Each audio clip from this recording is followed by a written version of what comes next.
함께 봉독합니다. 나은 사람이 베드로와 요한을 붙잡으니 모든 백성이 크게 놀라며 달려 나아가 솔로몬의 행각이라 불리우는 행각에 모이거늘 베드로가 이것을 보고 백성에게 말하되 이스라엘 사람들아 이 일을 왜 놀랍게 여기느냐 우리 개인의 권능과 경건으로 이 사람을 걷게 한 것처럼 왜 우리를 주목하느냐 아브라함과 이삭과 야곱의 하나님 곧 우리 조상의 하나님이 그의 종 예수를 영화롭게 하셨느니라. 너희가 그를 넘겨주고 빌라도가 놓아주기로 결의한 것을 너희가 그 앞에서 거부하였으니 너희가 거룩하고 의로운 일을 거부하고 도리어 살인한 사람을 놓아주기를 구하여 생명의 주를 죽였도다. 그러나 하나님이 죽은 자 가운데서 그를 살리셨으니 우리가 이 일의 증인이라. 그 이름을 믿음으로 그 이름이 너희가 보고 아는 이 사람을 성하게 하였나니 예수로 말미암아 난 믿음이 너희 모든 사람 앞에서 이같이 완전히 낫게 하였느니라. 아멘. 기도합니다. 하나님 우리 아버지, 이제 주의 말씀을 듣고자 하옵나이다. 우리에게 진리를 가르치시옵고 저희들이 이 말씀을 듣고 머리로만 이해하는 것이 아니오며 우리의 마음으로 이 말씀이 깨달아지고 또 우리의 삶에 적용될 수 있도록 은총을 주시옵소서. 예수님의 이름으로 기도드리옵나이다. 아멘. 태어나면서부터 안진뱅이로 태어났던 사람의 병을 고치시고 그를 성하게 하신, 즉 일어나서 뛰기도 하고 걷기도 하게 하신 그 놀라운 일을 인하여서 이제 베드로가 설교하고 있는 내용을 저희가 계속 보고 있습니다. 그 중에 오늘은 13절에 아브라함과 이삭과 야곱의 하나님 곧 우리 조상의 하나님이 그의 종 예수를 영화롭게 하셨느니라는 이 말씀을 가지고 좀 상세하게 살펴보고자 합니다. 베드로가 하나님을 호칭할 때 아브라함과 이삭과 야곱의 하나님 곧 우리 조상의 하나님이라고 호칭을 하고 있죠. 하나님에 대해서 이렇게 호칭한 것은 베드로만이 아닙니다. 하나님께서 스스로 자신을 그렇게 소개하셨습니다. 출애굽기 3장 14절로 15절을 보면 하나님이 모세에게 이르시되 나는 스스로 있는 자이니라. 또 이르시되 너는 이스라엘 자손에게 이같이 이르기를 스스로 있는 자가 나를 너희에게 보내셨다 하라. 하나님이 또 모세에게 이르시되 너는 이스라엘 자손에게 이같이 이르기를 너희 조상의 하나님 여호와 곧 아브라함의 하나님 이삭의 하나님 야곱의 하나님께서 나를 너희에게 보내셨다 하라. 이는 나의 영원한 이름이요 대대로 기억할 나의 칭혼이라 하셨습니다. 하나님께서 너희 대대로 나의 이름을 부를 때 아브라함의 하나님, 이삭의 하나님, 야곱의 하나님 이렇게 부를 것이다. 이렇게 스스로를 그렇게 소개를 하신 것입니다.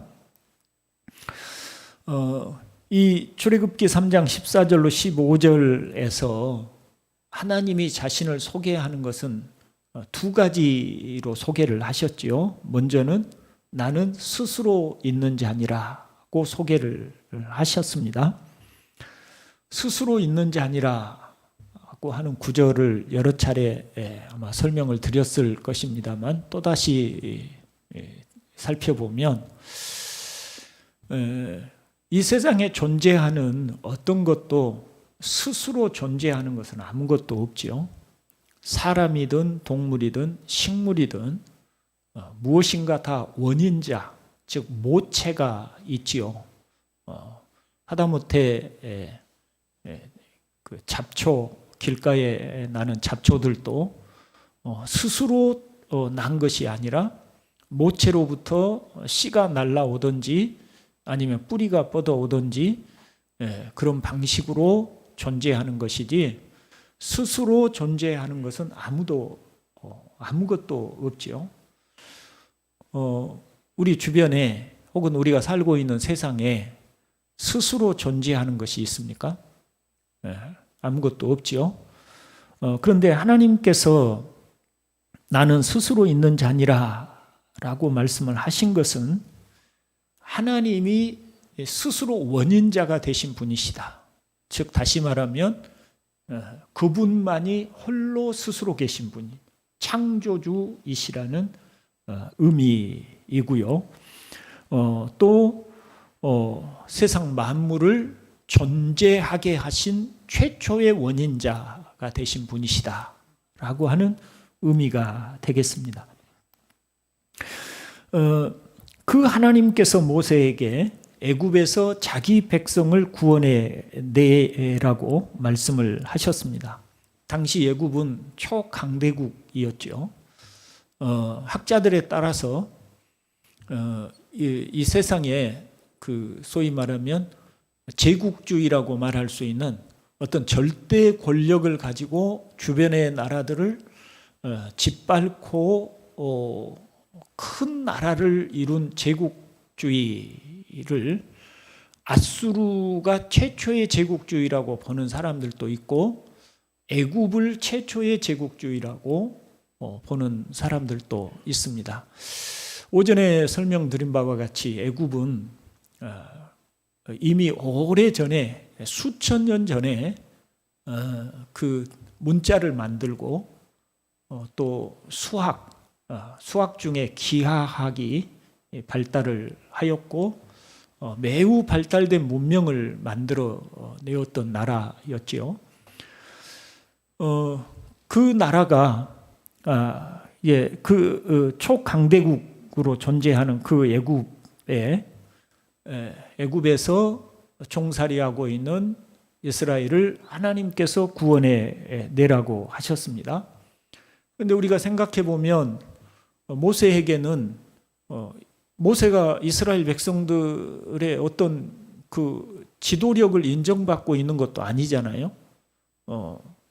그 전에 모세가 나이 40세에 이스라엘 백성들을 위해서 무엇인가 해야 되겠다라고 이스라엘 백성을 핍박하는 애굽 사람을 죽였을 때, 오히려 이스라엘 사람들이 네가 애굽 사람을 죽이고 또 우리 이스라엘 사람들까지 핍박을 하려고 하느냐, 우리가 언제 너를 우리의 지도자로 세웠단 말이냐라고 오히려 모세를 고발함으로 모세가 그래서 광야로 도망을 하게 된 계기가 되었었죠. 이스라엘 백성들이 모세를 지도자로 망명한 지도자로 인정하고 있거나 또 받아들이고 있는 상태가 아니었습니다. 그리고 또 이스라엘 백성들은 애굽에서 노예가 되어서 그야말로 늘 어떤 노역에 시달려 살아가고 있었지, 군대 조직을 했다거나 훈련을 받았거나 어떤 그 조직적인 무엇인가를 할 수 있는 그런 체제도 없었습니다. 그야말로 아무것도 없는 오직 노예로 하루하루 시달리고 살아가고 있는 그 애굽에 그 이스라엘 자기 백성들에게조차 인정을 받지 못한 모세를 보내시면서 하나님께서는 너는 내 백성을 구원해 내라 이렇게 말씀을 하셨습니다. 그러니 모세가 선뜻 제가 그리하겠습니다 말할 수 없었겠지요. 그래서 거절하는 그런 모세에게 하나님께서는 나는 스스로 있는 자니라 라고 자신을 소개를 하셨습니다. 스스로 있는 자, 창조주다. 나는 어느 누구에 의해서 존재하게 된 하나님이 아니고 오직 홀로 존재하시고 이 세상을 창조하신 전지전능하신 하나님이다.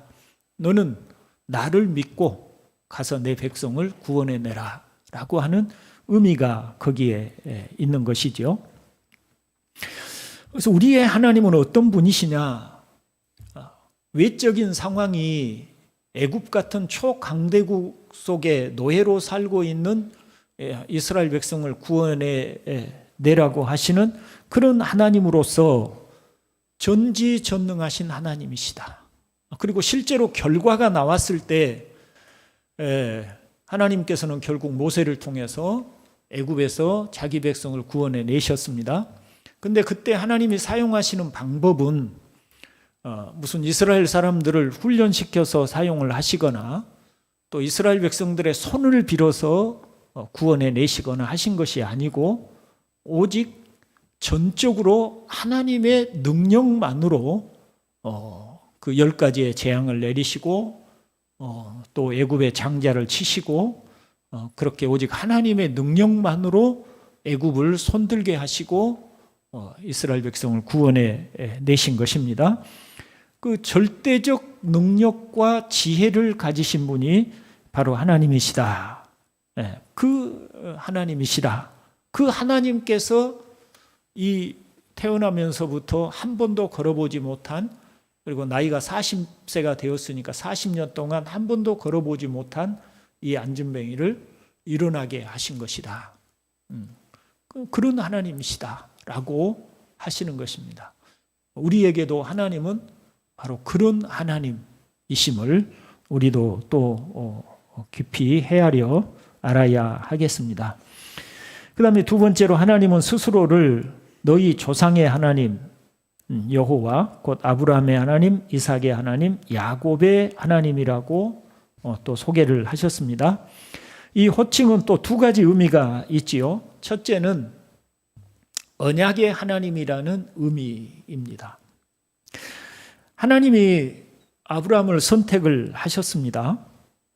여호수아가 이스라엘 백성들에게 마지막 유언적 설교를 한 내용이 여호수아 24장에 있습니다.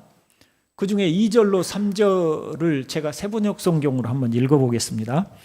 그때에 여호수아가 온 백성에게 말하였다. 주 이스라엘의 하나님이 이렇게 말씀하셨습니다. 옛날에 아브라함과 나홀의 아비 데라를 비롯한 너희 조상은 유프라테스 강 건너에 살면서 다른 신들을 섬겼다. 그러나 내가 너희 조상 아브라함을 강 건너에서 이끌어내어 그를 가나안 온 땅에 두루 다니게 하였으며 자손을 많이 보게 하였다. 내가 그에게 이삭을 주었고 라고 합니다. 이 여호수아의 설교에서는 유프라테스 강 건너편에서 아브라함은 다른 신을 섬기고 살고 있었다는 겁니다. 다른 아브라함의 아버지도 그랬고 아브라함의 형제들도 그랬고 아브라함의 친척들도 그랬고 그 주변에 살고 있는 모든 사람들이 다 여호와 하나님이 아닌 다른 신을 섬기고 살고 있었다는 것이죠. 하나님을 알았을까요? 혹시 하나님이 계시다는 것을 알았을지라도 그들이 섬긴 것은 여호와 하나님이 아니었습니다. 그런데 하나님이 아브라함을 불러서 구원해 내셨다고 합니다. 선택하셨고 부르셨습니다.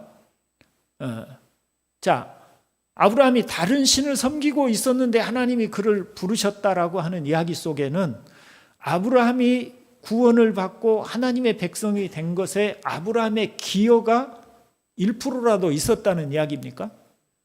아니죠. 아브라함에게는 전혀 그럴 만한 어떤 근거가 없었다. 오직 누가? 여호와 하나님이 그를 택하셨고 그를 불러서 가나안 땅으로 그를 이끌어내셨고 그에게 이삭을 주셨다. 이런 의미가 있는 것입니다. 그러니 아브라함은 하나님의 전적인 선택을 따라서 하나님의 백성이 되었고요. 하나님은 그 아브라함에게 언약을 맺으셨습니다. 그 언약은 아브라함을 향해서 내가 너의 하나님이 되겠다. 하나님이라는 말을 엘로힘인데 이 엘로힘은 당시에 무슨 이스라엘 사람들만 쓰는 용어가 아닙니다. 오늘 우리로 굳이 번역을 한다면 엘로힘은 그냥 신입니다. 신. 그러니까 하나님은 이렇게 하고 계시는 거죠. 나는 이제부터 아브라함아, 나는 이제부터 너의 신이 되겠다. 너의 신이 되겠다. 아브라함이 유프라테스 강 건너편에서는 자기 아버지 같이 다른 신을 섬기고 살았잖아요. 그런데 이제 그를 불러서 아브라함아, 이제부터 내가 너의 신이 될게. 네가 지금까지 섬긴 신이 아니라 이제 내가 여호와가 너의 신이야 라고 언약을 맺으신 것입니다. 그리고 그 언약을 따라서 이삭을 주셨고 야곱을 보내셨습니다. 그러니까 아브라함과 이삭과 야곱의 하나님이라는 호칭은 하나님께서 전적인 선택으로 말미암는 그런 사랑을 주신 것이고 언약을 주시고 그 언약을 성취하시는 하나님이심을 나타내는 것입니다. 하나님이 자신을 아브라함의 하나님, 이삭의 하나님, 야곱의 하나님으로 호칭하신 데에는 오늘 우리에게도 그 호칭이 동일하게 적용되는 것입니다. 저와 여러분도 아브라함이 강 건너편에서 다른 신을 섬기고 있었던 것처럼 우리들도 원래는 여호와 하나님이 우리의 하나님이 아니고 우리가 섬기는 신이 아니고 다른 신을 섬기고 있었죠. 나는 불교도 아니고 다른 종교를 가지고 있지 않았는데 내가 무슨 다른 신을 섬겼다고 하십니까? 라고 할 수 있는데 우리는 여호와 하나님을 인정하지도 않았고 알지도 않았고 하나님이 다른 신이 아니면 자기 자신을 섬기고 산 것이죠. 그리고 우리는 하나님을 섬긴 사람들이 아니었습니다. 그런데 우리가 예수를 믿고 구원을 받고 하나님께 예배하는 이 자리에 나와서 예배하는 공동체 속에 우리가 하나가 되었습니다. 이것은 무엇을 의미하냐면 하나님이 우리를 선택하셨음을 의미합니다. 하나님이 우리를 선택하셨고 그건 우리가 늘 설명드리지만 우리가 하나님에게 나 좀 선택해 주십시오. 내가 예수를 믿겠으니 나를 좀 구원해 주십시오. 해서가 아닙니다. 우리가 하나님을 알지 못하던 때에 하나님께서는 이미 하나님의 주권으로 아브라함을 선택하신 것처럼 그 당시에 얼마나 많은 사람들이 지구상에 살고 있었겠어요? 그런데 그 중에 그 많은 사람 중에 아브라함을 선택하신 것처럼 이 다른 신을 섬기고 있던 우리를 하나님이 선택하셨고 그리고 예수 그리스도 안에서라는 말은 예수님을 통해서 주신 새 언약 안에서라고 하는 말이죠. 그 언약 안에서 우리를 구원하여 주셨고 죄사함을 주셨고 천국의 소망을 주셨고 영생을 우리에게 주셨다는 이야기입니다. 그러니까 우리는 전적인 하나님의 사랑을 입은 사람들입니다. 택하심을 받았고 구원을 받은 사람들입니다. 우리는 세상에서 자기 자신에 대해서 사람들이 우리를 평가하는 평가나 내 자신이 내 자신을 평가하는 여러 평가들을 가지고 있을 수 있습니다. 사람들이 우리를 평가할 때 지지리도 가난한 사람, 성공하지 못한 사람, 야무지지 못한 사람, 많이 배우지 못한 사람, 성격이 고약한 사람 이런 식으로 우리를 나쁘게 평가할 수 있습니다. 또 우리 자신도 생각할 때 우리 자신을 평가할 때 나는 지지리도 복이 없는 사람, 부모 복도 없고 자식 복도 없고 형제 복도 없고 나는 복이 없는 사람. 이렇게 자기 스스로를 한없이 낮추고 자기 스스로에 대해서 뭐 대단치 않은 존재라고 그렇게 어떤 열등감 혹은 낮은 자존감으로 자기 자신을 평가할 수 있습니다. 그러나 우리 자신이 어떻게 평가하든 또는 사람들이 우리를 어떻게 평가하든 그것과 상관없이 분명한 사실 하나는 적어도 우리 자신이 우리 자신을 평가하는 것과 달리 또 주변의 사람들이 우리 자신을 평가하는 것과 달리 전지전능하신 창조주 하나님께서는 우리를 당신의 자녀로 선택하셨고 사랑하셨고 예수 그리스도 안에서 영원한 자녀로 우리를 삼아주셨다는 사실이에요. 그러니까 우리도 우리 자신이 자꾸 세상적인 기준에 의해서 나는 참 못난 사람, 부족한 사람, 나는 왜 이렇게 복이 없는지 몰라, 이렇게 우리 자신에 대해서 한없이 자꾸 우리가 우리 스스로를 폄하하려고 할 때 우리가 우리 자신이 기준이 될 수 없다는 것을 기억하고 하나님이 나를 어떻게 보셨는가, 하나님이 나를 택하셨고 당신의 오직 주권적인 선택으로 택하셨고 그 예수 그리스도 안에서 나를 구원해 주셨고 또 나를 영원한 자녀로 삼아 주셨다라고 하는 이것으로 우리 자신을 자꾸 우리 자신의 자존감을 세우려고 해야 된다. 그렇다고 뭐 우리가 교만하라는 얘기는 아니잖아요. 하나님은 교만을 싫어하시니까 교만하라는 얘기가 아니라 적어도 하나님이 우리를 어떻게 생각하고 계시고 우리를 어떻게 대하시는지를 알아야 한다. 그걸 우리가 알고 살아가야 잘못된 생각에 우리가 우리 자신을 잘못된 판단으로 우리 자신의 그 존재감을 그렇게 느끼지 말아야 한다라고 하는 것을 알아야 한다는 것이죠. 예수 그리스도 안에서의 언약의 백성으로 삼아 주셨다라고 하는 이야기는 하나님이 예수 그리스도라고 하는 그 이름 속에 담긴 의미가 얼마나 큰지를 우리에게 가르쳐 주셨죠. 예수 그리스도는 하나님이 가장 사랑하는 아들이라고 하셨습니다. 하나님이 가장 사랑하는 아들을 희생시키셔서 구원하신 사람들이 바로 우리다. 그러므로 그 사랑은 변할 수 없는 사랑이다. 영원한 사랑이다. 라고 하시는 것이에요. 우리는 그런 사랑을 입은 사람들입니다. 물론 세상적 기준 관점에서 뭐 남들과 뭐 어떤 그 경쟁해가지고 내가 이기지 못하고 남과 비교해서 내가 더 세상적 관점에서 우월한 모습이 아닐지라도 적어도 하나님께서는 그런 세상적 관점에서가 아니라 나의 영원한 사랑을 받을 자로 우리를 대하고 계신다는 이 사실만큼은 잊지 말기를 바랍니다. 그런 하나님께서 우리를 자녀로 삼아 주셨다라고 하는 것이고요. 그 다음에 이제 마지막으로 아브라함의 하나님, 이삭의 하나님, 야곱의 하나님에 대한 예수님의 해석이 있습니다.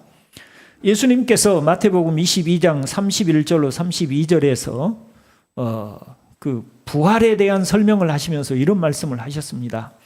죽은 자의 부활을 논할진대 하나님이 너희에게 말씀하신 바 나는 아브라함의 하나님이요 이삭의 하나님이요 야곱의 하나님이로라 하신 것을 읽어보지 못하였느냐. 하나님은 죽은 자의 하나님이 아니요 살아있는 자의 하나님이시니라 하시니 라고 합니다. 여기서 예수님은 아브라함의 하나님, 이삭의 하나님, 야곱의 하나님이라는 호칭은 죽은 자의 하나님이 아니라 살아있는 자의 하나님이시라고 설명해 주시는 것입니다. 자, 현실적으로 예수님이 이 말씀을 하실 때 아브라함과 이삭과 야곱이 살아있습니까? 죽었습니까? 네. 현실적으로. 네. 이제 우리가 이제 신앙 성경적으로 말고 그냥 일반적으로 하면은 죽은 지 너무너무 오래된 사람들이잖아요. 무려 죽은 지 약 2000년의 세월이 흐른 다음이니까 아브라함의 무덤에 가서 아브라함이 어떻게 됐는가 하고 아브라함의 무덤을 파헤쳐 봐도 뭐 뼈조각 하나 남아있지 않는 그런 존재가 바로 아브라함과 이삭과 야곱이었어요. 죽은 지 우리 눈에, 사람 눈에 죽어서 사라진 지 이미 오래된 사람들입니다. 그런데 예수님께서는 아브라함과 이삭과 야곱이 죽었다고 하시는 거예요? 살아있다고 하시는 거예요? 살아있다고 말씀을 하신 것입니다. 하나님은 죽은 자의 하나님이 아니요 살아있는 자의 하나님이시니라. 그러니까 나는 아브라함의 하나님이요 이삭의 하나님이요 야곱의 하나님이라. 그런데 하나님은 죽은 자의 하나님이 아니고 살아있는 자의 하나님이라고 하시니 아브라함과 이삭과 야곱이 죽어 있다는 거예요? 살아있다는 거예요? 살아있다는 거잖아요. 예수님께서 여러분들이 잘 아시는 누가복음 16장에서 부자와 나사로의 이야기가 있습니다. 자, 부자도 그렇고 나사로도 그렇고 세상에서는 죽었습니다. 그들이 죽었어요. 분명히 죽었습니다. 그런데 그들이 실제로는 죽었다고 합니까? 살아있다고 합니까? 살아있다고 하죠. 부자는 어디에 가서 살아있죠? 음부에 가서 살아있었고 나사로는 아브라함의 품에 가서 살아있었다고 하죠. 거기서는 의식도 있어요. 부자는 자기가 음부에서 고통을 당하고 있다고.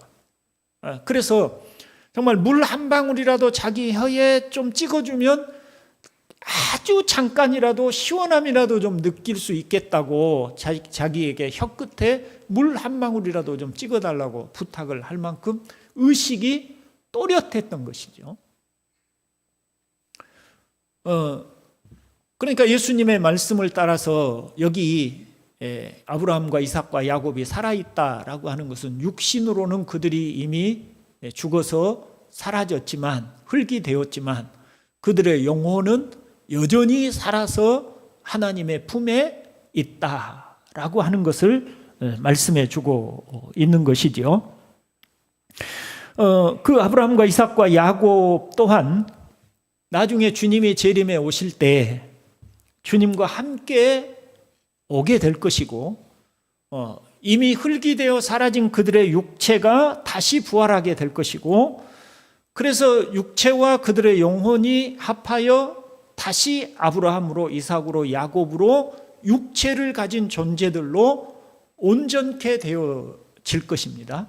그래서 영원히 하나님과 함께 거하여 살아가게 될 것입니다. 산자의 하나님이시라는 말은 영원하신 하나님이시라는 의미입니다. 하나님이 우리를 구원하여 주신 은혜도 영생입니다. 아브라함이나 이삭과 야곱도 영생을 얻었습니다. 그들은 죽었지만 죽지 않았습니다. 영혼을 믿고 살아간다는 것은 얼마나 큰 의미가 있는지 모릅니다. 제가 자주 비유하는 모래시계로 비유를 해보자면 우리의 모래시계는 이미 밑으로 떨어진 모래보다 위에 남아있는 모래가 훨씬 적겠죠. 그런데 질적으로도 우리의 남아있는 이 생명의 날들은 이미 지나간 날들보다 훨씬 못하게 될 것입니다. 우리는 앞으로 이미 지나간 세월을 살아올 때보다 더 건강하지 못할 것이고 더 아름답지 못할 것이고 더 약해질 것이고 여러 면에서 이게 이미 지나버린 세월보다 질적으로도 흠이 많을 것입니다. 우리는 앞으로 자주 병원에도 가게 될 것이고 우리 육체는 점점 더 쇠약해져 가게 될 것입니다. 그렇지만 하나님은 우리의 우리 육체가 마지막이 아니라고 하시는 것이죠. 우리에게 영원한 생명이 있다라고 합니다. 제가 어떤 책을 읽다가 그 공감한 부분이 있었습니다. 이게 뭐냐면 하나님이 흙으로 사람을 지으셨어요. 그리고 나서 그 코에다가 뭘 불어넣으셨죠? 호흡을 불어넣으셨죠. 이 호흡을 불어넣으시니 그때부터 사람이 생명이 된지라, 살아있는 영을 가진 존재가 됐다라고 그렇게 말씀을 하죠. 자, 하나님이 호흡을 불어넣어 주시니까 우리가 그 호흡을 하니까 산 자가 되어 살아가는 거예요. 근데 하나님이 죄로 말미암아 우리 인간에게 영원한 호흡을 주신 것이 아니고 이제 그 호흡의 한계를 정해 주신 거예요. 이제 그래서 하나님이 우리에게 부여해 주신 이 호흡이 이제 다 떨어지면, 수명이 다 하면 우리 호흡의 코끝에 호흡이 딱 멈춰 서게 되게 되고, 그러면 우리는 살아있는 자가 아니고 다시 흙으로 돌아갈 육체만 남게 되는 것이죠. 그래서 우리 인간이란 이렇게 연약한 존재구나. 우리는 그저 하나님이 우리 코에 불어넣으신 호흡에 의해서 살아가는데, 근데 여러분 숨 쉬는 것 의식하고 살아가시나요? 의식도 못한 채로 살아가고 있죠. 그러니까 사람들이 자기 호흡이 영원히 계속될 것처럼 의식도 못한 채로 살아가고 있는데, 실상은 하나님이 우리 코에 불어넣으신 호흡이 이제 양이 정해져 있다. 이제 우리는 그 남은 양만 호흡을 하다가 하나님이 정해주신 양이 딱 떨어지면 그때 이제 더 이상 숨 쉬지 못하고 우리의 몸은 흙으로 된 그런 육체만 남기게 되고 이제 사라지게 되는 것입니다. 우리 영혼만 하나님께로 올라가게 되는 것이죠. 그렇게 연약한 게 우리들이다. 그런데 하나님이 영원하신 하나님이라, 아브라함과 이삭과 야곱이 죽은 지 벌써 4,000년이 되었지만 그들은 여전히 죽지 않고 살아있다라고 하는 것은 우리에게 네가 연약한 것 같지만 연약한 것이 아니다. 너는 영원한 사람이다. 육체는 잠시 죽음이라고 하는 것을 맞이할지 모르지만 그러나 소멸되는 것이 아니고 영원히 산다. 왜냐하면 하나님이 영원하신 분이시니 라고 하시는 줄로 믿습니다. 베드로가 아브라함의 하나님, 이삭의 하나님, 야곱의 하나님이라고 호칭한 것은 하나님께서 예수를 부활하게 하셨고 영화롭게 하셨다는 사실을 설명하는 과정 중에 언급하고 있는 것이죠. 다시 말하면 하나님은 우리를 위해 죽으신 예수님을 영원한 죽음 가운데 두지 않으시고 살아나게 하셨고 영화롭게 하셨습니다. 그 예수님께서 지금 태어나면서부터 안진병으로 태어났던 이 사람을 고치셨다라고 하십니다. 우리가 믿는 하나님은 이처럼 살아계신 하나님이시고